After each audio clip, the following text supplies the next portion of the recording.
भगवान का यज्ञ है, उसमें अपना अहंकार तुम स्वा करके और सब कुछ बोलो ओम से ही होता है, भगवान से ही होता है। शुरुआती ओम से होती है सब बातों की। पहले भगवान, पीछे तुम। रखा है। अभी हम तो गूंगा हो गए, हम किसको बोले? दूसरा हो तो बोले ना, सब ओम ही तो बैठे है। हमारी समझ तो वही है भाई, जुबान से हम नहीं कहते हैं पर समझ तो वही है। और जुबान से भी एक एक अक्षर जो होता है वो ओम का ही अर्थ है। जो भी ज्ञान चलता है वो ओम का अर्थ ही है कि मैं आत्मा हूँ, तुम ब्रह्म है, तब भगवान ही भगवान है। ये यज्ञ जो चलता है वो ओम से ही तो शुरू होता है, आत्मा से ही तो शुरू होता है। ओम आत्मा ब्रह्म कोई फर्क है? ब्रह्म का नाम ही तो आत्मा है, तो ब्रह्म कितना बारी क्या कहा जाता है इधर, आत्मा कितना बारी कहा जाता है? ये ओम ही तो है। शुरुआत क्या, पछाड़ी क्या, बीच में क्या, एक ही ओम चलता है, एक ही भगवान है। भगवान की बात माना ओम की बात।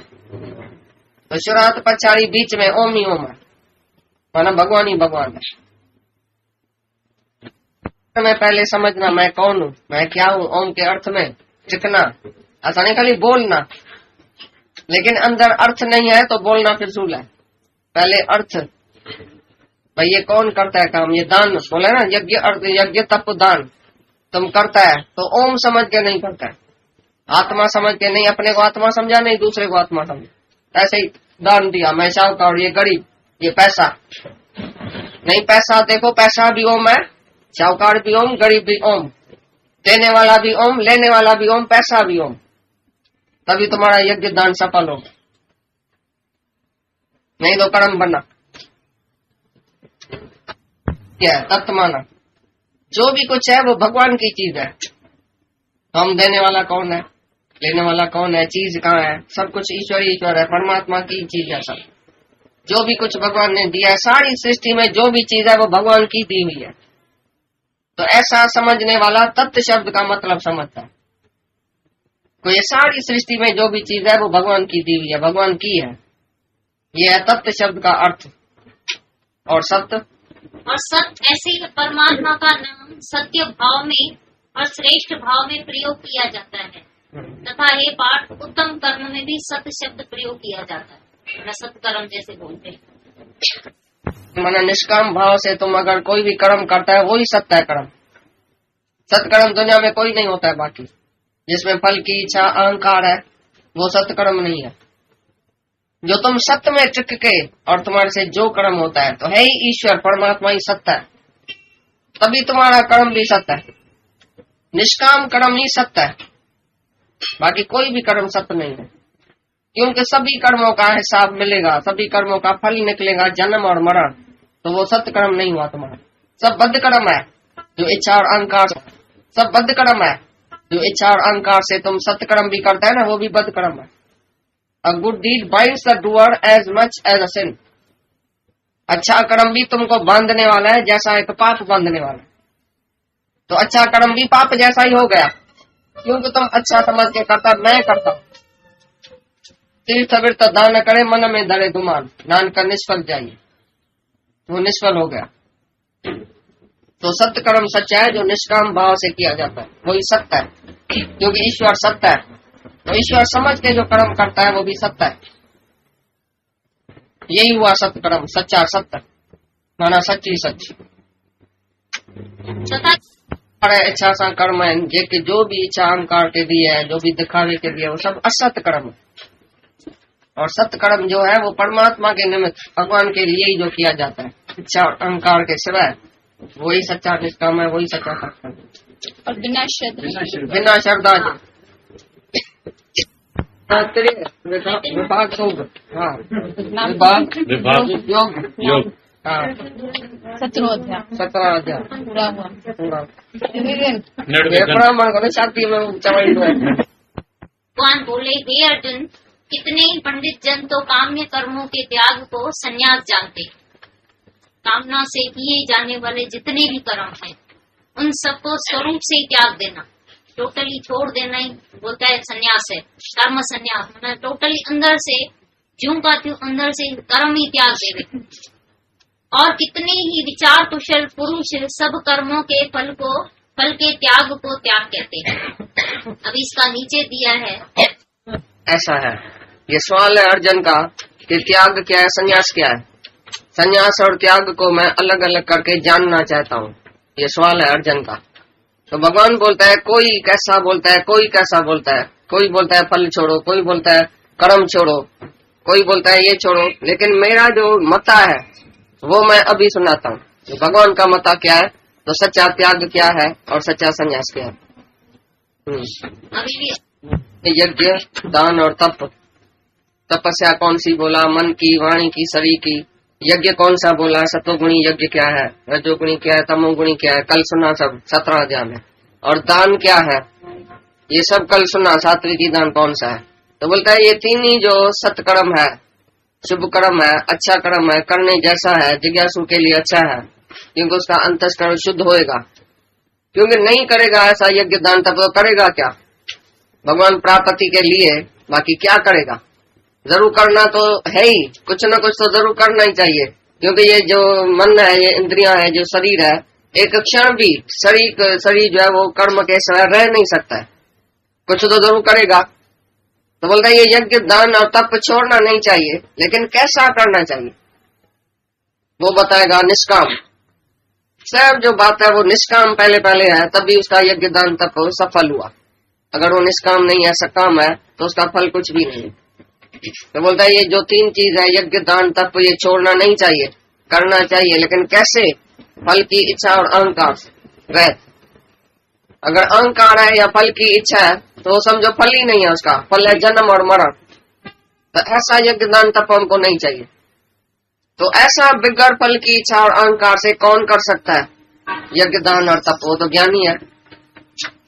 इसको ज्ञान है आत्मा का, जो अहंकार रहता है, जो ईगो लेस है, जो डिजायर लेस है, जिसको अहंकार भी नहीं है, इच्छा भी नहीं है, वही ऐसा यज्ञ दान तप कर सकता है।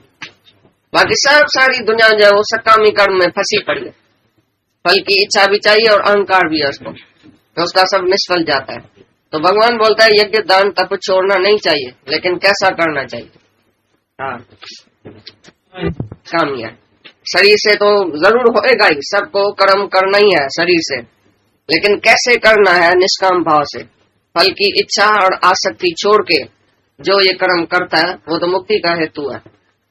वो बुद्धिमान पुरुष का अंतस्करण शुद्ध होता है, इसमें शुद्धता के लिए अपने ये जरूर करना ही चाहिए, लेकिन कैसे, निष्काम भाव से। वो हो जाता है ना, जैसे निष्काम जो है वो हो जाता है।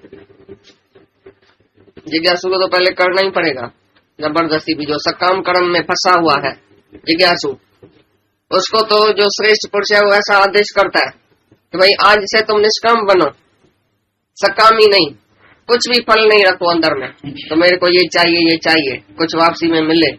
और जो कर्म करो उसमें आसक्ति नहीं, इच्छा नहीं, वासना नहीं और अहंकार नहीं। तो सच्चा यज्ञ क्या है, सच्चा दान क्या है, सच्चा तप क्या है, वो तो जो कल सुना वो ही है। जड़ के वजह से हम निष्काम कर्म ही नहीं करे तो भाई मेरे को अहंकार आ जाएगा। ये तमोगुणी त्याग है। तमोगुणी, मोह की वजह से, डर की वजह से कोई भी कर्म त्याग देना, ये तमोगुणी त्याग ना चाहिए। लेकिन जो फल की इच्छा और अहंकार के सिवाय कर्म है वो निष्काम है, कोई अशुभ कर्म नहीं है। ये तुमको पहले अशुभ को छोड़ने का है, पहले तुमने अशुभ कर्म छोड़ा है, सत्कर्म करने की जो तक्कर आके पड़ी है तुमको, वो पीछे करना। पहले जो अशुभ कर्म है, तुम्हारे से जो भूल होती है रोज, पहले उसके ऊपर ध्यान देना। शुभ कर्म करने का खाली विचार नहीं रखना, मेरे को शुभ करने का, मैं पैसा लेके जाके दान करके आता हूँ, मैं ऐसा करता हूँ, मैं ऐसा करता हूँ। इसी से जाती अच्छा है कि तुम अपनी भूल निकालो। अपना ये जो बद्ध कर्म करता है ना रोज, वो पहले बद्ध कर्म को छोड़ना। जिसने बद्ध कर्म छोड़ा, जिसे एक भी बद्ध कर्म सारे दिन में नहीं होता है, वो सहज ही सत्कर्मी हो गया, सहज ही निष्काम हो गया। तो पहले अपने बद्ध कर्म के ऊपर बहुत विचार रखना, एक भी मिस्टेक सारे दिन में नहीं होगी, ये संभाल रखना। जो जो बद्ध कर्म नहीं करता है वो है ही सत्कर्म, वो है ही निष्काम। उसी को सत्कर्मन करने की जरूरत नहीं है, खाली बद्ध कर्म छोड़ो तो तुम अच्छा हो गया। फिर तुम्हारे से क्या होएगा, अच्छे आदमी से क्या होएगा, बद्ध कर्म होगा कभी। जो अंदर में शुभ है, जो सत्कर्मी है, जो सच्चा आदमी है, जो साफ आदमी है, उससे कौन सा कर्म होता है। कभी अशुभ हो सकता है, कभी राम कर्म कर सकता है वो। तो ऑटोमेटिकली वो जैसे शुभ हो गया, सत्य हो गया। लेकिन फल की इच्छा और अहंकार के सिवा पहले पहले ये ज्ञान होना चाहिए कि मैं नहीं हूं, मैं कुछ भी करता नहीं हूं, मैं हूं ही नहीं, मैं करने वाला नहीं हूं, सब कुछ भगवान से है, ये सब भगवान की चीज है, मैं देने वाला कुछ भी नहीं हूं, मैं लेने वाला कुछ भी नहीं हूं, ये है ही भगवान। पहले ये फल की इच्छा और अहंकार छोड़ के जो भी तुम्हारे से कर्म होगा वो निष्काम ही होगा। पीछे तुम अशुभ तो करेगा ही नहीं, ज्ञानी कभी अशुभ करेगा क्या जाके? उनसे तो लोक के हित के लिए, लोक के भलाई के लिए, लोक संग्रह के लिए कर्म होता है, तो ज्ञानी अशुभ तो करता ही नहीं है। बाकी क्या करेगा? बाकी तो निष्काम ही है। जो अंदर में निष्काम है उसके सामने ही निष्काम कर्म आएगा, निष्कामी के सामने निष्काम कर्म आता है। ये है निष्काम का फल। निष्काम का फल जो है वो सत्य कर्म की तरह स्वर्ग और नरक नहीं है।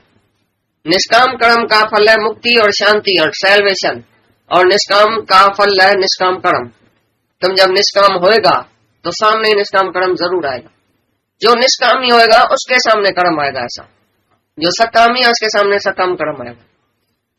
तुम अंदर में तैयार हो जाओ कि मैं निष्काम हूं, मैं भगवान के लिए, ये शरीर भगवान के काम में आवे, ऐसा तुम संकल्प करो, निष्कामी होके रहो अंदर में, तो देखो कैसे निष्काम कर्म तुम्हारे सामने भगवान भेजता। जो बदकर्मी है उसके सामने बदकर्म भेजेगा, जो सत्कर्मी है उसके सामने सत्कर्म, जो निष्कामी है उसके सामने निष्काम कर्म आएगा। जैसा तुम होएगा तैसा सामने तुम्हारी प्रकृति होएगी ऐसी। तो बोलेगा मैं ना ज्ञान सुनाने चाहता हूं लेकिन कोई सुनता ही नहीं है, मैं दान करना चाहता हूं लेकिन कोई लेता नहीं है, मैं अच्छा कर्म तो करना चाहता हूं, यज्ञ दान तप सब करना चाहता हूं, लेकिन सामने वाला ना कोई लेता ही नहीं है हमारे से सेवा। मैं सेवा करना चाहता हूं, फलाना लेता ही नहीं है सेवा, तुम्हारे से लेगा भी नहीं, क्योंकि तुम सकामी होगा अंदर। जो सचमुच निष्कामी है उसके सामने निष्काम कर्म आ ही जाता है, भगवान उससे करवाता है निष्काम। तुम खाली भगवान के शरण में आ जाओ, नहीं मैं हूं, नहीं मेरा है, नहीं मैं करता हूं, केवल भगवान ही है। पीछे देखो भगवान नारायण स्वामी, भगवान अंदर आके बैठेगा और तुम्हारे से वही निष्काम कराएगा। भगवान अपना काम तुम्हारे से करवाएगा, वो खुद नहीं आएगा आसमान से उतर के, लेकिन उसको साफ और पवित्र दिल चाहिए, रेडीमेड हाउस चाहिए। जैसे एम्बेसडर जब जाता है ना दूसरे शहर में, तो पहले उसके लिए बंगला ये वो सब तैयार रखा जाता है। भाई एम्बेसडर जाता है दूसरे शहर में, इंडिया का एम्बेसडर जाता है विलायत में, तो उधर पहले ही उसके लिए बंगला तैयार है। भगवान अगर आना चाहे इस धरती पर तो पहले तुम्हारा बंगला साफ होना चाहिए जिसमें आके बैठे। तो ज्ञानी की दिल साफ है, उसका बंगला तैयार है, तो ज्ञानी के अंदर परमात्मा निराकार बैठ के और उसी से अपना ही कार्य कराता है निष्काम। भगवान माना निष्काम लोक संग्रह के लिए, तो उतर आके बैठता है भगवान, और भगवान उसके शरीर से ये अपना काम करवाता है, लोक संग्रह के लिए वो आता है। जिसकी दिल साफ है, जो अंदर में निष्कामी है, उसके दिल में भगवान आके विराजमान होता है और उसी से अनेक कार्य ऐसा कराता है जो कोई साधारण आदमी नहीं कर सकता। ज्ञानी तो इतना बड़ा जहाज हो जाता है, हजारों आदमियों को बिठा के जहाज में जैसे तुम पार कर सकते हैं ना, ऐसे अवतार जब भी आता है तो हजारों को पार कर देता है। तो कैसे पार करता है? भगवान उसके अंदर आके बैठता है, वही बोलता है, वही सबका उद्धार करता है, वही निष्कामी बन के सबकी मदद करता है, सबका आंसू पोंछता है, सबके दिल में जाके बैठता है, सबको प्रेम करता है। एक ही कृष्ण आया, तुम्हारे जैसा ही मनुष्य था, लेकिन उसमें कौन सी शक्ति थी जो कितने को उसने आकर्षित किया था अपने तरफ?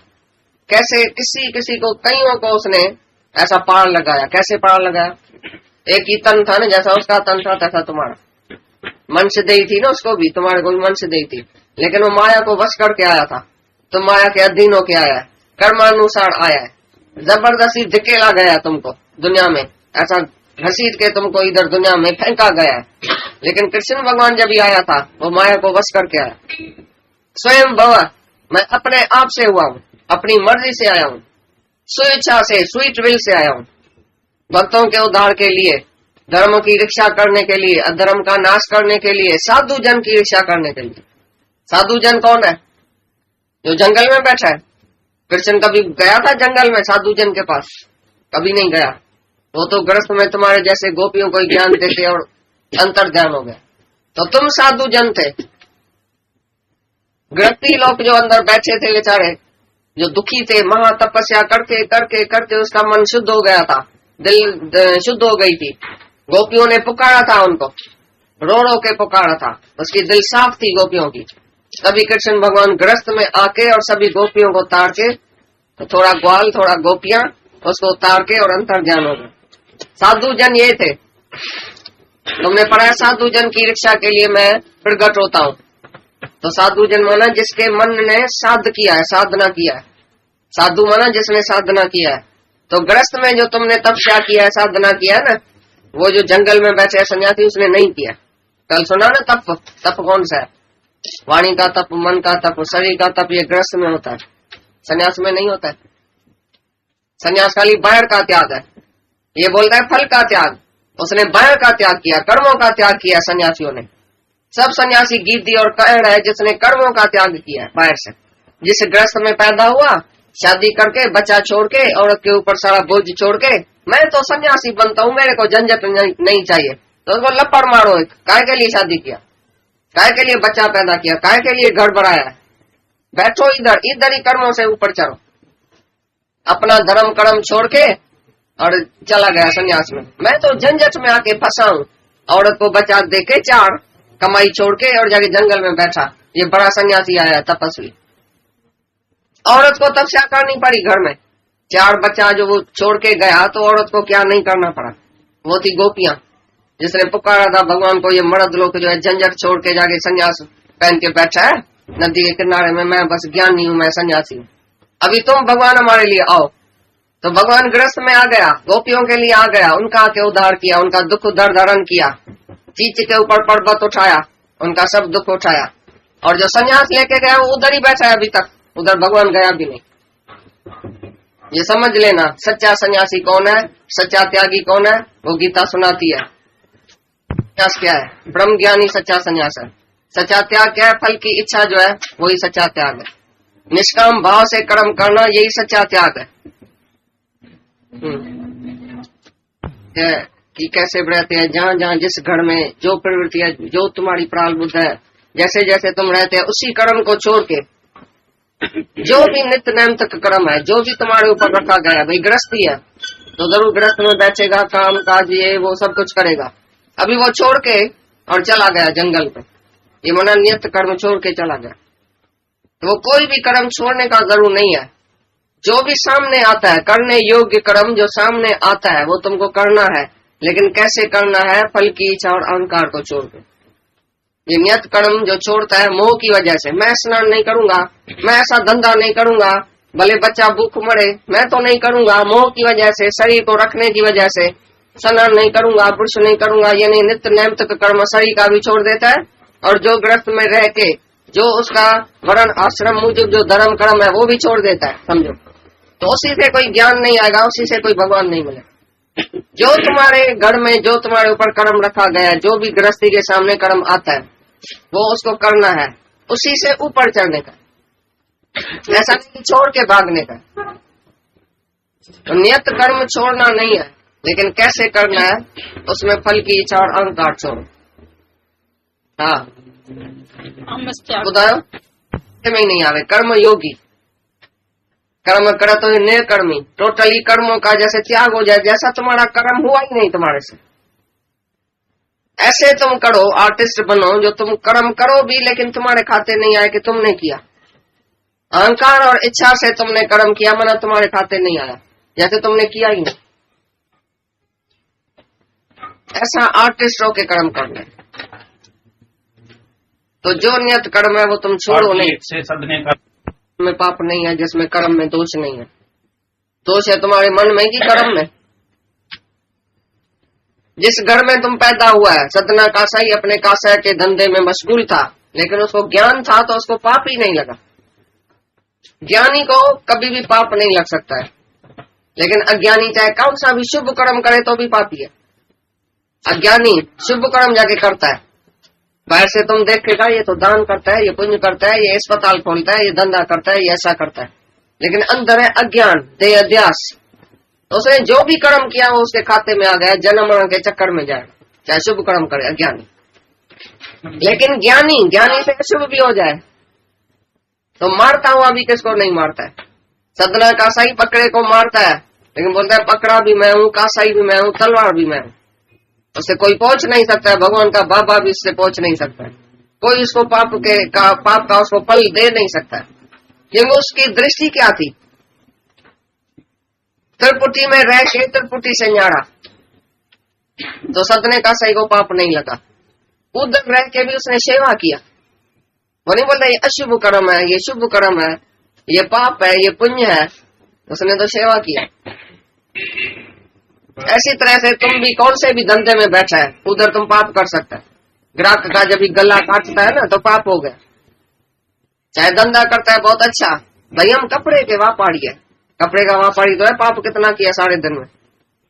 फटेला कपड़ा किसको दे दिया, ये सस्ता करके देता हूँ, बहन जी माता जी खरीद ना खरीद देता हूँ, ऐसा करता हूँ, कितना तुम बोलता है पाप।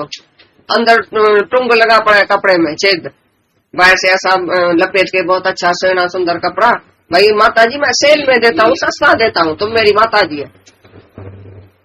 तुम बम्बुल के लेके आई, घर में खोला तो अंदर 1000 छेद था कपड़े। ये जो ठगी, ये चोरी, ये पाप कर्म जो है वो कैसे वो पाप करके और बच्चे को खिलाएगा पैसा। तो तुम कपड़े के धंधे में भी चोर है, ठग है, हीरे के धंधे में भी चोर ठगी है।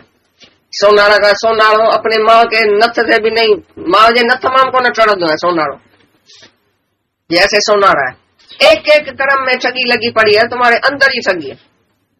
और जो निष्काम भाव से कर्म करता है, वो चाहे बाहर से दिखाई देगा भाई ये तो चमार है, ये तो मोची है, ये तो नाई है, ये तो कासाई है, ये तो फलाना है, ये कबीर तो वो है, चादर उनने बढ़ाई है, जुला है, ऐसा कौन सा भी कर्म उसने किया तो भी इसके अंदर भक्ति थी परमात्मा के लिए।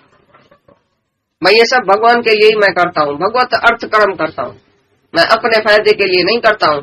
मैं कैसे खाऊं, मेरा कैसे खाए, मैं ऐश कैसे करूं, मैं जल्दी जल्दी पैसा इकट्ठा करके और ऐश करूं, उसके लिए मैं नहीं कमाता हूं। तो बोलता है कैसा भी कर्म जो तुम्हारा नियत कर्म है, जिस घर में तुम पैदा हुआ है उसको छोड़ने का जरूर नहीं है। उधर से ही तुम ऊपर उठो, उधर से ही निष्कामी बनो, भगवत अर्थ भक्ति करो। कर्म भक्ति है, कर्म सेवा है, कर्म कोई कर्म नहीं है। ठीक है, इसी बात से आगे बात कुछ हमको जवाब दिया कि संन्यास लेना जरूरी नहीं है, पर संन्यास हो जाए, तुम्हारा संन्यास हो जाए। पहले संन्यास नहीं, पहले ज्ञान पीछे संन्यास। अगर पहले संन्यास लिया तो पीछे ज्ञान नहीं लगेगा। जब भी ऐसा गुरु मिले, हाल तो संन्यास तुमने ले लिया, घर बार छोड़ा, जंगल में जाके बैठा, सच्चा गुरु भी नहीं मिला, अपने मत से बहुत साधना किया, आनंद नहीं आया, शांति नहीं आई, तुमको पछताना पड़ेगा। पहले क्यों छोड़ा? पहले तुमको कुछ मिला, जब तुमको मिले कुछ तो ऑटोमेटिकली छूट गया, संन्यास हो गया। जब मिला कुछ नहीं और हम संन्यास ले रहे, मतलब द्वेष से थोड़े टाइम के लिए वैराग है। मसानी वैराग नहीं होता है, मसाने में बाड़े को वैराग आता है थोड़े टाइम के लिए। ऐसी तरह से तुम्हारे को दुख आया, तुमने छोड़ दिया, भाग गया, संन्यास ले गया, उधर भगवान मिला ही नहीं। ये बिछोड़ा वो बिछोड़ा, धोबी का कुत्ता ने घर काटा ने गाछ का, भगवान मिला ही नहीं, परमात्मा पहले मिला ही नहीं, सच्चा गुरु सामने मिला ही नहीं, हाथ में कुछ मिला ही नहीं, माल टोल, और पहले ही दुनिया का मजा सब छोड़ दिया, स्त्री पुत्र छोड़ दिया। उधर जाके सन्यासी रोता है अंदर में, अरे मैंने ये क्या किया, इधर से भी छोड़ा, उधर भी कुछ नहीं मिला। और जिसको पहले ही मिल गया, सब कुछ मिल गया, उसका छूट गया। पहले ज्ञान पीछे सन्यास, याद रखना। जो पहले सन्यास लेता है वो पछताता है, वो वहां भागने वाला सन्यास, ये है जागने वाला सन्यास। तुमको ज्ञान है अंदर में, तुम सर्व इच्छाओं का नाश करके बैठे, तुम सच्चा सन्यासी है। हमने हरिद्वार में पूछा, भाई कोई इधर वाला सच्चा गुरु है, सच्चा ज्ञानी ब्रह्म ज्ञानी कोई है? तो उधर सन्यासी क्या बोलता है, गृहस्थ में शायद मिल भी जाए, इधर कोई नहीं होगा। हमको बोलता है गृहस्थ में शायद कहाँ मिल जाए ऐसा ब्रह्म ज्ञानी, बाकी इधर सन्यास में कोई नहीं। हरिद्वार वाले सन्यासियों ने बोला, और वहाँ के डॉक्टर के पास जाके सबसे पूछो, जितने डॉक्टर्स है ना, बोलता है हर एक सन्यासी अंदर में बीमार है, तन में रोगी, मन में भोगी, और मन में भोगी है, क्योंकि जोड़ी सन्यासी, जोड़ी मन इंद्रियों को वश में रखा है बलात्कार से, तो सब बीमार है। लेकिन सहज ज्ञान से सहज त्याग हो जाए, तो उसको कभी बीमारी नहीं लग सकती। सब सहज सहज होना चाहिए। कल बोला ना, तो जो अपने शरीर को कष्ट देता है, इंद्रियों को, मन को जबरदस्ती घोर तपस्या करता है, वो जैसे मेरे को अंदर कष्ट देता है, उसको मैं नहीं मिलता हूं। ये संन्यास है अपने को जोड़ी कष्ट देना, जोड़ी छोड़ना, भागना, और मिला कुछ नहीं। हाँ, तो नियत कर्म समझा ना भाई। जिसकी भी गृहस्थी को भगवान मिलता है, गृहस्थ की तपस्या बड़ी है, गृहस्थ की भक्ति और प्रेम जरूरी है बहुत। गृहस्थ में रह के तुम ऊंच हो सकता है, गृहस्थ की भक्ति, गृहस्थ की तपस्या। संन्यास